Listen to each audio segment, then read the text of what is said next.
Since the beginning of lockdown, the elders graduates have been meeting on an almost daily basis for 40 minutes or so, with a small roster of hosts leading each session with the participation of between 6 and 18 people out of a possible pool approaching 30 in total. We've graduated from the technically inept to the relatively efficient, with some scoring more brownie points than others. However, working as a team has been a great help, and most importantly, we've managed to maintain regular contact. A kaleidoscope of topics had cropped up: food, travel, jobs and work experiences, stories, recipes, quizzes, treasured objects and memories, poetry, both created and remembered, pictures and photographs, horticulture and nature. We have managed to produce quiet reflection, poignant memories, raucous laughter, ribaldry and the occasional moist eye. But we have avoided the maudlin and the sentimental in a supportive, friendly environment, and our output has been positive and forward-looking, even when reflecting on the past. In an attempt to demonstrate what we've been up to, both as a group and as individuals, a series of short mixes have been created. We hope you enjoy them, and so now we present Episode 1. A group snapshot. Jackie Q, Doreen and Michael take us on a journey through nature, a whimsical poem and a personal reflection of how lockdown has affected them all. I think one of the most noticeable things at the beginning of lockdown was actually the silence. Very few cars, very few people, beautiful weather, and I started going out on a daily walk to take my exercise. And I had time to observe the world around me, which I don't normally have in the rush of the week. And then I decided I would take a photo each day of things I'd observed on my walk. And predominantly, they're of nature. And then I remember Rachel Carson's book, Silent Spring. And I wrote in my diary, "Today the world has fallen silent. The sky is bright blue. The distant orange haze has disappeared. And this spring's silence is man's, not nature's. Nature is singing out loud and clear."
I don't know where I got this poem from. Somebody has either sent it me. I've got it in writing, so somebody must have sent it to me. This is the one I would have liked to have written. Well, I'll start by saying I'm normally a social girl and I love to meet my mates. But lately with this virus here, we can't go out the gates. You see, we're the oldies now. We need to stay inside. But if they haven't seen us for a while, they'll think we've up and died. Oh, they'll never know the things we did before we got this old. There wasn't any Facebook, so not everything was told. We may seem like sweet old ladies who would never be uncouth, but we grew up in the 60s. If you only knew the truth. There was sex and drugs and rock and roll, the pill and miniskirts. We smoked, we drank, we partied, and we were quite outrageous flirs. Then we settled down, got married, and we turned into someone's mum, someone's wife, and someone's nana. Who on earth did we become? We didn't mind the change of pace because our lives were full. But to bury us before we dead was like a red rag to a bull. So now here you find me stuck inside. It's been 28 weeks or more. I'd finally found myself, and then I had to close the door. It didn't really bother me. For a while, I'd while away the hour. I'd bake for all the family, till I got no flaming flour. Now, Netflix is wonderful. I like a gutsy thriller. I like swooning over Idris or some randy sexy killer. At least I've got a stash of booze for when I'm being idle. There's win. No, there's not.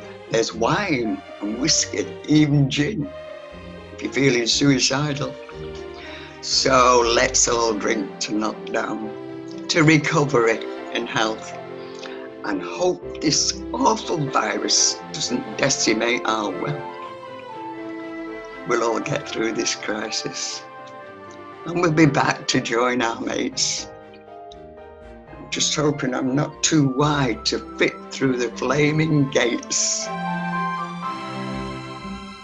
Why aren't koalas actually bears? Why is that, Bill? Don't have any qualifications. Boom.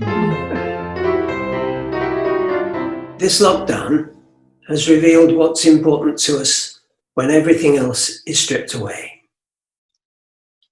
At the start of this year, I had lots to look forward to. Playing golf, attending at least one Pilates class each week. I'd recently joined a Nordic walking group, booked a skiing holiday in the French Alps, and a week in Cornwall to attend an Easter orchestral music festival that we've been going to for 20 years. But all of that was cancelled, of course, by this virus. But even before that, in the first week of February, I had a cataract operation, and you're advised not to exercise for 2 to 4 weeks afterwards. Then about 3 weeks later, I had a CT scan and developed an allergic reaction to the dye which they used. And that resulted in an unsightly and irritating rash all over my body. And that too kept me housebound for another fortnight. But thank goodness for the Royal Exchange Theatre and our elders group. Towards the end of March, we began rehearsals for an intergenerational project between the young company and the elders of the Royal Exchange called Connectfest. The original plan was for this to be produced in the theatre. But as that was no longer possible, it was decided to do it virtually using a program called Zoom. And I think many of us have become more familiar with that. It was great to be part of the company creating a new production out of thin air, so to speak. And it was brilliant to have regular rehearsals to look forward to. And that's been followed by regular elders meetings, again using Zoom. There is one other thing that I've missed. Apart from get-togethers with friends and family, visits to nice restaurants, and not to mention the theatre. And that's our local church, which remains closed. So it's been a very difficult time for me, not being able to go to church. But having been introduced to Zoom, I suggested that we have a virtual service each Sunday instead. And that has continued with more people joining in every week. I became a Christian when I was 18. And one of my favourite Bible stories is the Prodigal Son. But the whole essence of that story is actually of the forgiving father going out to meet his son with his arms open wide to welcome him home. And that for me is a wonderful image. When everything else is stripped away, of our loving Heavenly Father ready to welcome us all, including even this prodigal son. Thanks very much for listening. I couldn't believe the highways department called my dad a thief. When I got home, all the signs were there and Jackie's clock was ringing. And I thought I'd stopped it. Oh yes, it always comes up.